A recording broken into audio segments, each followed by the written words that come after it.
A couple months ago, I heard mention of an ancient fortress perched high above the canyons of the southern Utah desert, with only one way in and one way out. Oh, that's pretty awesome. After some research, I found a place that seemed to fit the description, but was not listed on our maps. I mentioned it to Kelsey, and she was excited to go check it out. Our astonishing find left us with more questions than answers. We are out in the remote Utah desert, just the two of us, and we wanted to go on an adventure. We figured we would hit the big canyons and just see what we find, and we're excited.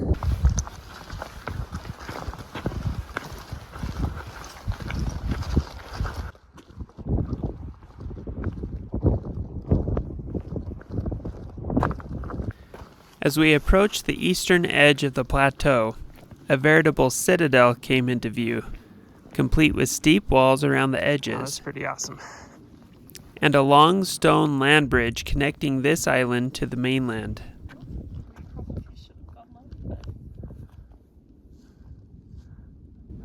Is there a way to climb through here? Not really.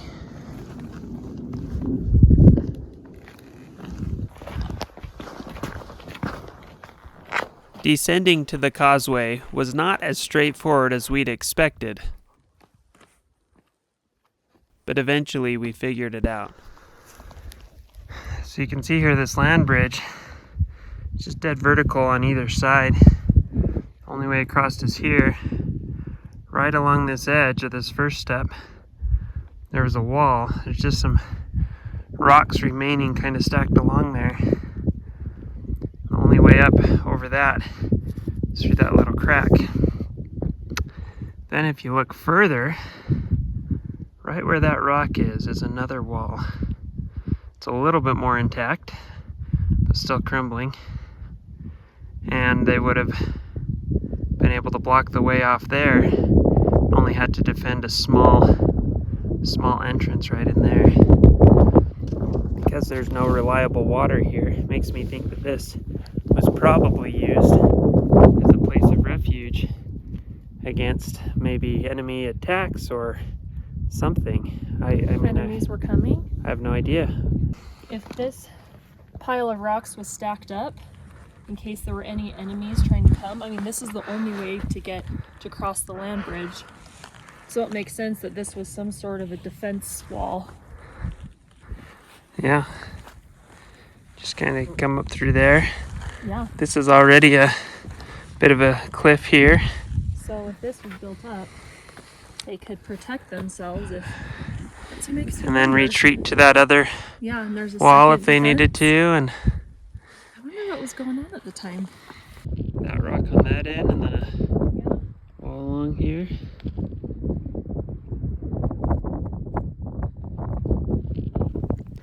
After crossing the land bridge, we scrambled up some rock slabs on the south side, and these dwellings came into view.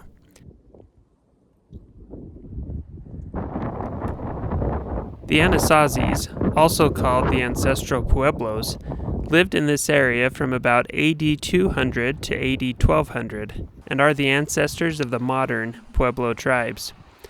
According to archaeologists, the Anasazis built cliff dwellings such as these from about AD 1100 to AD 1300.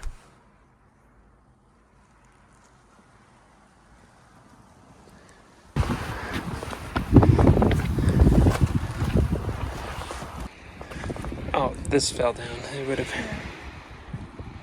finished it.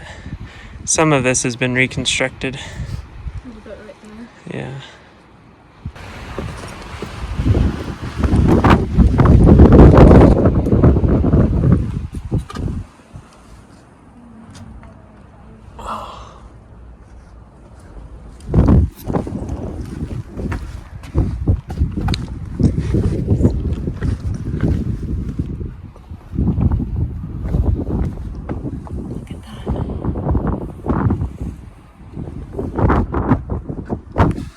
See that they built fires in this one.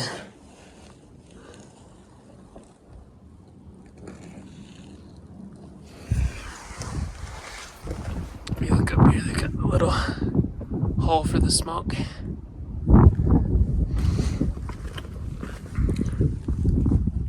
This particular set of ruins consisted of about 5 intact rooms and many others that had either collapsed or been destroyed.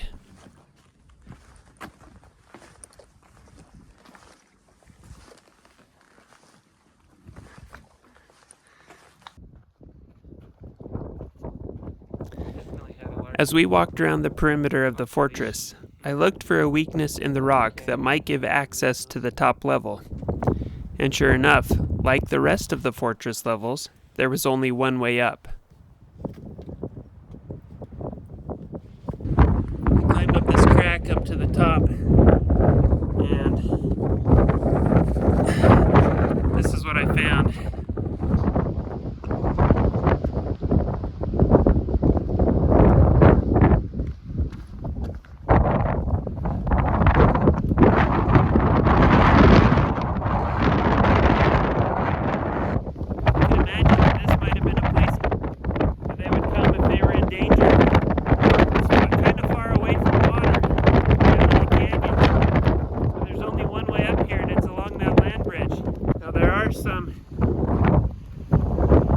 There are some indents up here in the rock that would allow them to get water after a big rainstorm or snowstorm. There's one and others all along here. So they could have had some water, but they wouldn't have had it year round.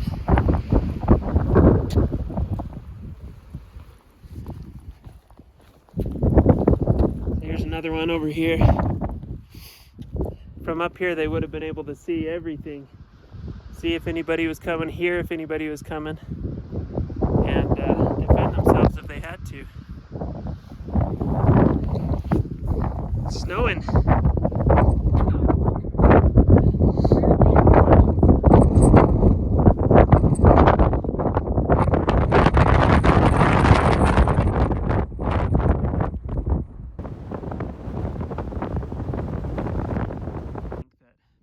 Kelsey and I discussed what we'd seen at these ruins, and we determined that this must have been mainly a defensive fortification and not a permanent dwelling.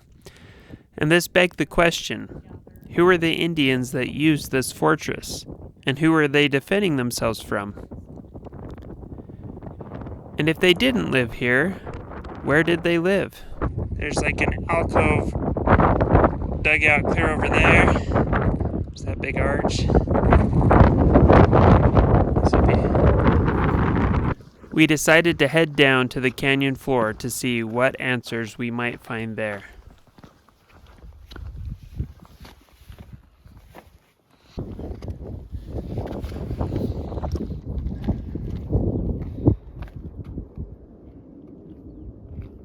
From the canyon rim, we kind of weaved our way down, hiked down this wash, and now we're at this canyon bottom. Hey, real quick, I want to tell you about a YouTube channel called Desert Drifter. This is a channel that my wife and I have enjoyed watching together, and it has inspired us and our kids to spend more time exploring the desert and learning about the ancient people that lived there. Andrew Cross, the creator of the channel, was recently killed in a car accident. After about a month in the ICU fighting for his life, he ultimately passed away. His wife Evelyn is now left a widow, and the reason I tell you about this is because I encourage you to go watch and rewatch his videos. They're really good. They're very entertaining and inspiring. But the money that comes in from those videos will support Evelyn while she is going through this difficult time. At least that income can help lighten the load that she is dealing with. So if you haven't already, go check out that channel. If you haven't heard of it, I will leave a link in the description to that channel. And that's it. Anyway, back to the video.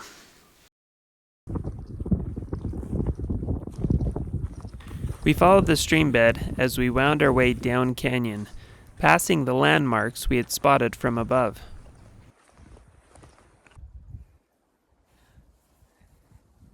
Just look natural. Scratch your butt a little more. I'm recording on video, so that'll be good. Yeah, it's pretty awesome. We're definitely going to check that out. Time? Yeah, we'll make time. We got a tip from another hiker that there were some ruins further down canyon, so we continued on. Just came hiking around the corner. We see some structures right over in this alcove.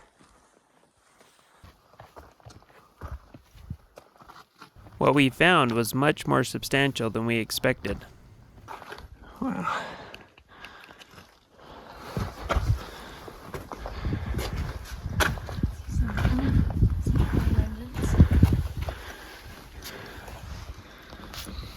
There's some corn.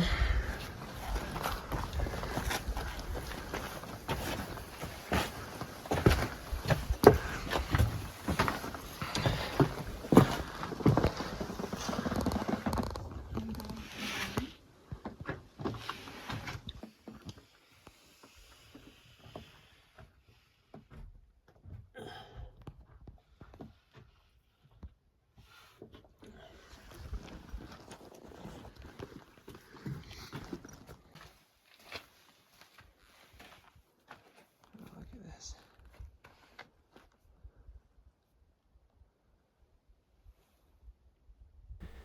These particular ruins include 7 small kivas in close proximity to each other.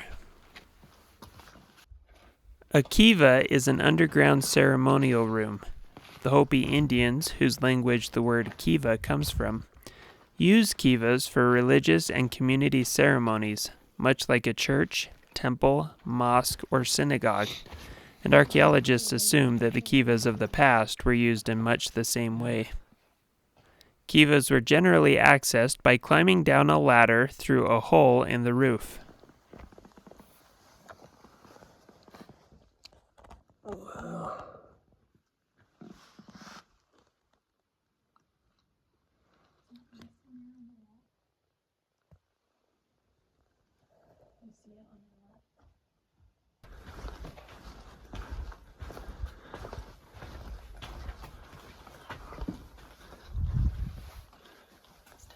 They have fires.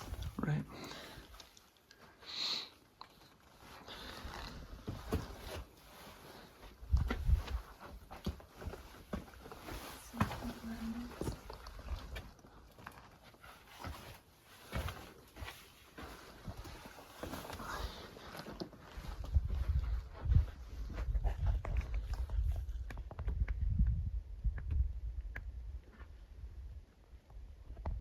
This is a stone box. You see some of these sometimes that they think would use to store stuff.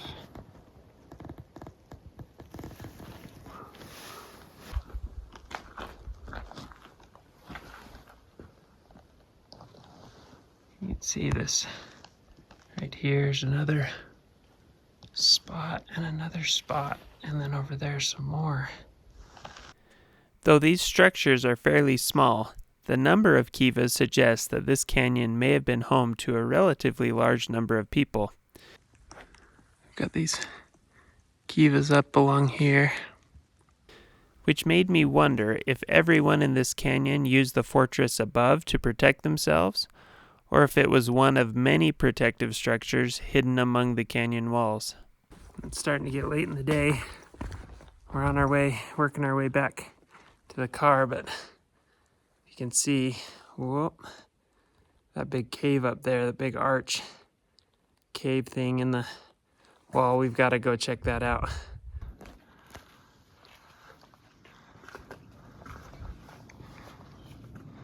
Even though it's quite cold. Warming right up.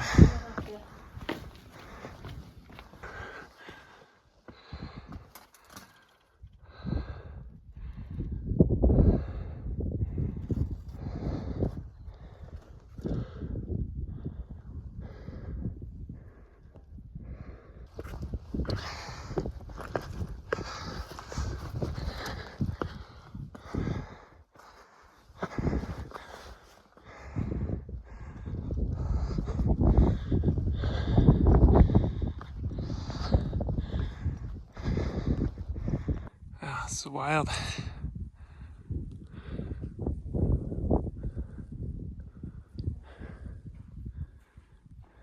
You can see on that back wall where the water soaks down through, almost looks like limestone.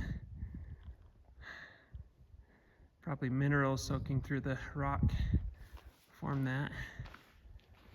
And it looks like got a little bit of a cave over here.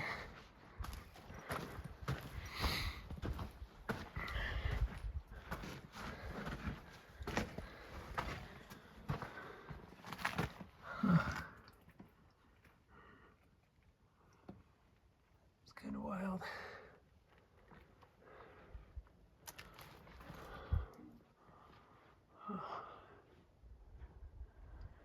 Interesting. We searched all around the cave, as well as the outside walls, for any signs of artwork or previous habitation, and we really didn't find anything, except for what looked like the remnants of some sort of wall. I wonder if this is man-made. It almost looks like it is, but I mean, definitely rocks were stacked at the base of this cave. Just don't really know why or how old this would have been.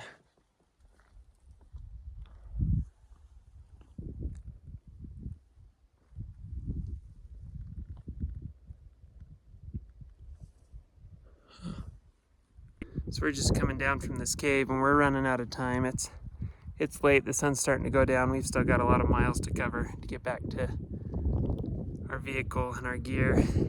And it's cold and it's getting colder, so we are gonna put the camera away and we're gonna book it.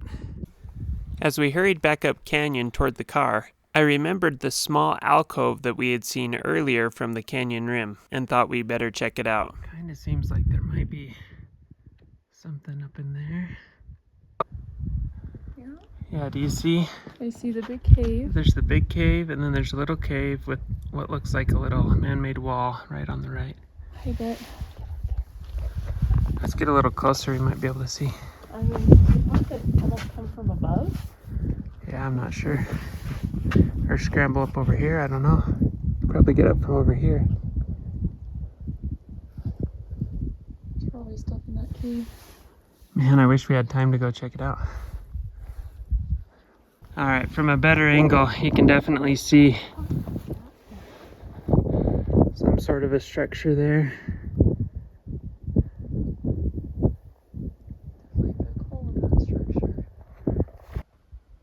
All right, now from this angle, you can see this other one better on this lower tier, right there.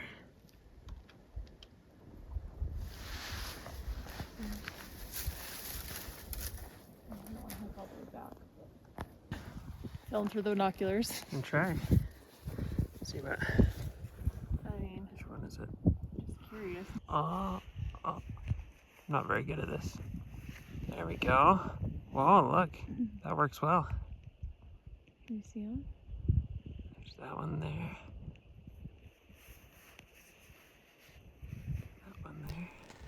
We wondered if these difficult-to-access ruins high above the canyon floor may have also been used for refuge against warring tribes, or if it was simply a standard dwelling or granary.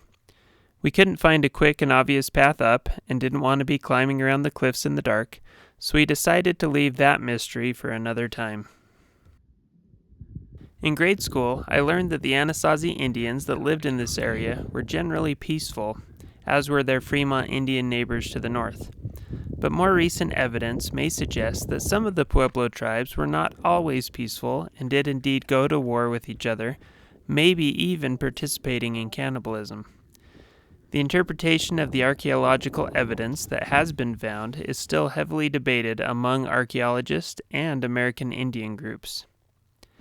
What does seem clear, at least to Kelsey and I, is that the Indians that inhabited this canyon were religious, lived in communities, and felt the need to protect themselves from someone, and the threat was real enough to build this citadel high above the canyon walls. And what a pleasure it was to be able to explore this beautiful canyon country for the day. Thanks for watching.